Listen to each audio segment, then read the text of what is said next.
In other words, I've never had such good warm-up like this one made by Professor Henry Jenkins, so thank you very much. No, it's difficult for me, for example, for sure, to stay here after you, and you can imagine it, all of you. I promise I will try to be short. I promise I will not use any slides because I don't like them. I will just speak, which is boring, I know, but I'll try to. And I will talk about spreading of content and using of content from a slightly different point of view than Mr. Jenkins did. I will try to speak about research we do on Maastricht University, and we have chosen a little bit different optics.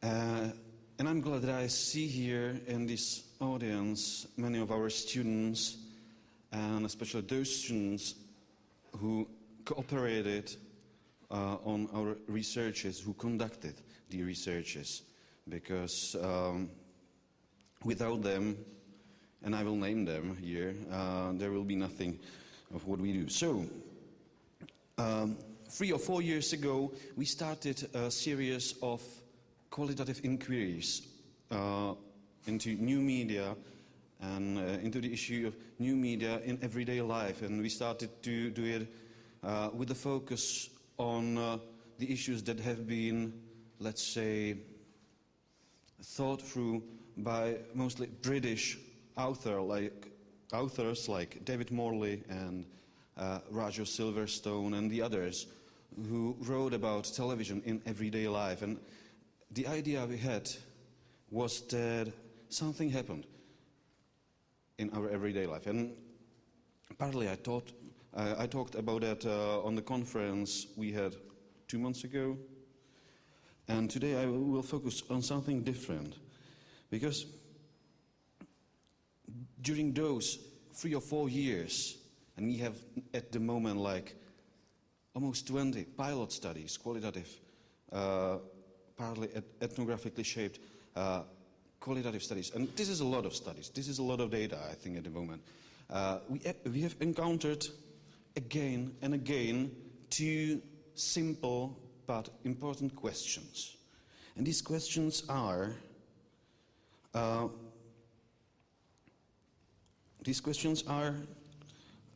with what motivations and how people select and assemble their content.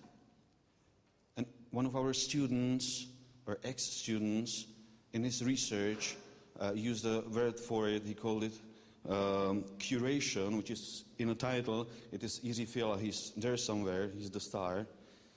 And we had a lot of troubles with this word. Some people didn't like it, and but it's useful, I think, and I will explain later. And the other question was why people do participate in terms of Henry Jenkins' theory. These 2 questions are about motivations, really basic motivations, because the explanation Henry Jenkins gave us in his convergence culture is the explanation that follows, let's say, Desserto's clue, his line of explanation, and this is the explanation that is focused on, I call it, on desire for text, for participation, on narration, on spreading text, and so on. But the fact is, when dealing with those data we have, we realize that there are at least 2 other, let's say, important core motivations that we have to take into account if we want to understand what the hell is going on here. So,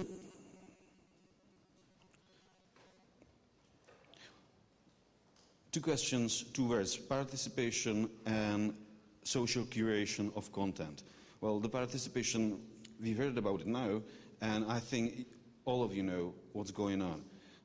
The curation is something that I have to slightly introduce. And as I said, Jiří Fiala coined this term in his study about reception of infringing audiovisual contents. And well, anyway, you can read this study in actual issue of Media Studies Journal or Mediální studia. It's published there, so buy it, please. And this word seems to be the concept that covers the fact that people use different tactics and strategies how to construct the assemble of content they use and spread in everyday life, and they do it in many ways. The concept is for us quite useful, especially when we confront it with the past. In old good television days, the curation was simple. Well, there was a broadcaster who made a program stream, the broadcast, and someone told you in newspapers or anywhere else that there's a program and you were dealing with it.